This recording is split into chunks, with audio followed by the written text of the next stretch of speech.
বাবা কত বড় মাছ! ছিপ দেবো রাজকুমার, মাছ ধরবেন নাকি? আমি পারবো। খুব পারবে, কইলাম যে তখন। কাজ শিখলে সবই সোজা।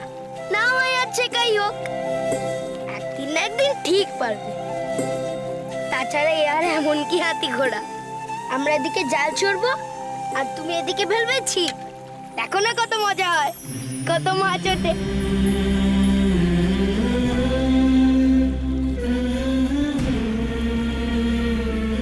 রাজপুত্তুর, তুমি তো ছিপ ফেললে, এবার আমি ফেলবো জাল।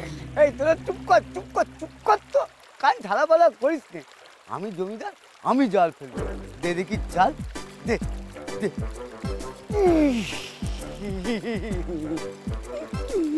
এই সব হুঁশিয়ার! এই এই কবি দাদা! গোপাল!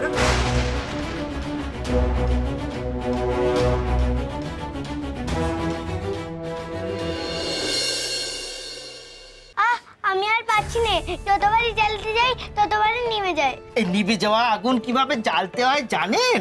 আমার তো প্রয়োজন নেই, ছাড়ো আগে। ছাড়া তো যাবে নে, গোপালের আদেশ। এই এই যে এই যে এই যে এটা হচ্ছে বাঁশ, এটা দিয়ে ফু দিতে হবে। দাঁড়া, এইভাবে দু একখান ফু দিলে আগুন একেবারে দাউ দাউ করে জ্বলে যাবে। এই নিন নিন, ফু দিন। কি করছো কি? ভাঙবো। খবরদার, ভাঙলে উনুন জ্বলবে কিসে? ওটা রেখে দাও। না রাখলে? রাখো, না হলে কিন্তু দেখবে আমি কি করব। এই মারবি না, এই মারবি না।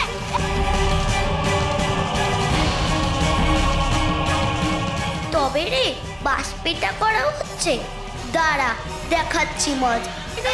মারবি না, মারবি না, এই মারবি না।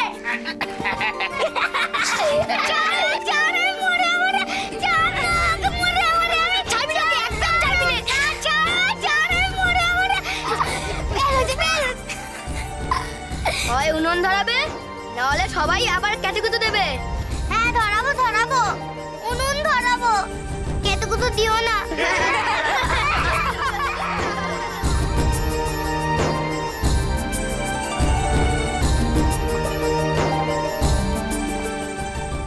উনুন ধরাবো।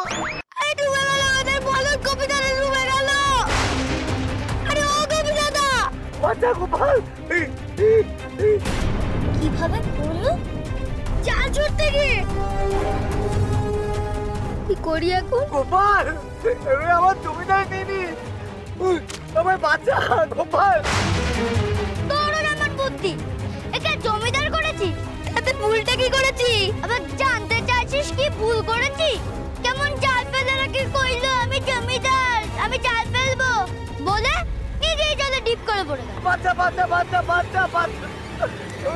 গোপাল! না তুই ওকে জমিদার করতিস, না আজও পড়তে চলে।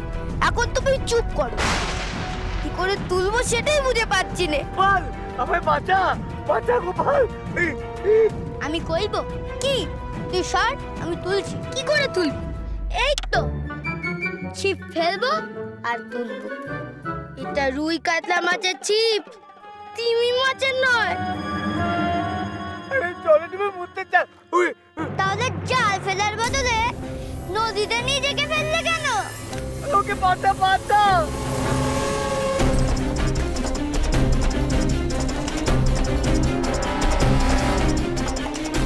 এই গোপাল, তোর নাকি বুদ্ধি বেশি, আজ তোর বুদ্ধির পরীক্ষা। বলদ দাদাকে যদি বাঁচাতে পারিস তবে বুঝবো তোর কেরামতি আছে। আরে বাঁচা, আমাকে বাঁচা, বাঁচা! যা, আরে দূরে চলে যাচ্ছে যে।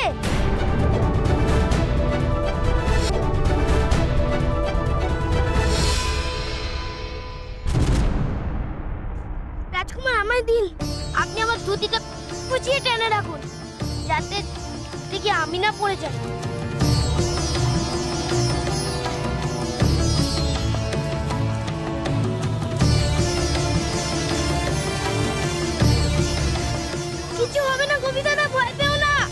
একটু কাছে একটু কাছে আসবে।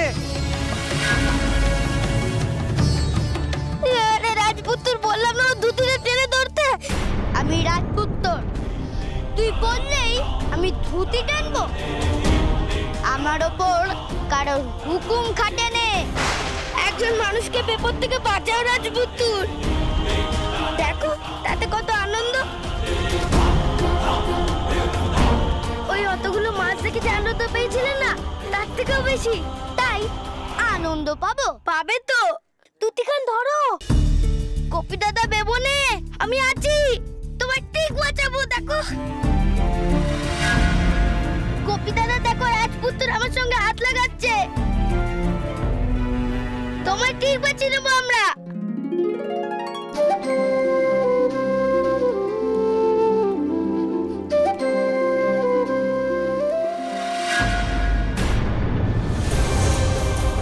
এবার তো সবাই মিলে ডুববো গোপাল।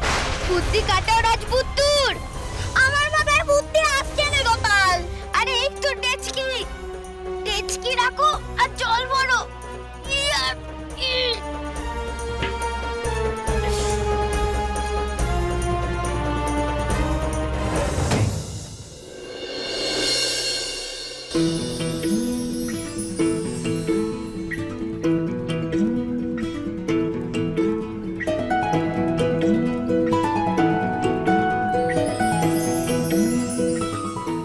রাজপুত্রের জন্যই আজ তুমি বাঁচলে গোপী দাদা। ওই তো তোমায় বাঁচালো। আমি একটা আস্ত মানুষকে বাঁচালাম। আমাদের প্রধান শত্রু হলো গিয়ে ওই গোপাল।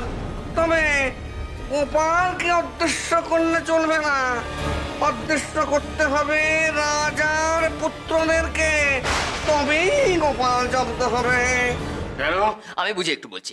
কাপালিক ঠাকুর দেখুন, এই তাহলে আপনাকে পেছনের কথা একটু খুনে বলি। ওই গোপাল এক অতি চালাক ছেলে। বুদ্ধির গোবরে তার মাটিতে পা পড়ে না। আপনি জানেন 10 ঘোড়া মোহর আমাদের হাতে চলে এসেছিল,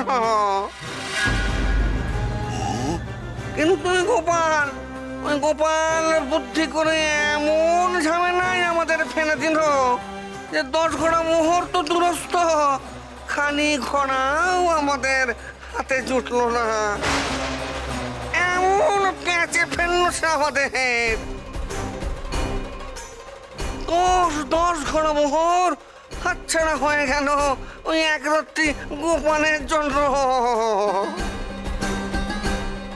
এখন সে মোহরগুলো আছে কোথায়? আগে জমিদারের কাছে। আগে ওই জমিদারের কাছে। ওই দেখেন, আমি তো বললাম আপনি আবার দ্বিতীয়। জমিদার রটন্তি, কপির বাপ, ও তো আমার গোপালের বন্ধু। কাপালিক ঠাকুর, বগলা ঠাকুর না গোটা ব্যাপারটা জানেন না তো। আমি একটুখানি ভালো করে বুঝিয়ে বলতেছি। এই হয়েছে কি, ওই রাজার পোলারা। ফিরে যাব মামা, আপনি আমাদের ফিরিয়ে দেবেন? কাজ হবে তোদের। যে অদৃশ্য হওয়ার সে অদৃশ্য হবে, আর যে দৃশ্য বঙ্কারে। ও বগলা ঠাকুর, তখন থেকে কইতেছি চলেন চলেন, শুনতেই পাচ্ছেন না। এতক্ষণ ধরে আপনি কথা বলছিলেন, শুনতে পাইনি। কানের মাথাটি খেয়েছেন, তখন থেকে তো বলে যাচ্ছিলাম। বঙ্কালে দূর হ এখান থেকে। জয় বাবা, জয় বাবা, জয় বাবা, জয় বাবা, জয় বাবা।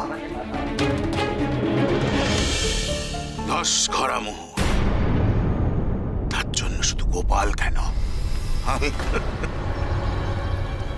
অনেককে অদৃশ্য করতে পারি। বঙ্কালে গোপাল গোপাল গোপাল গোপাল গোপাল গোপাল ভাঁড়। চলো চলো চলো চলো পাল্টা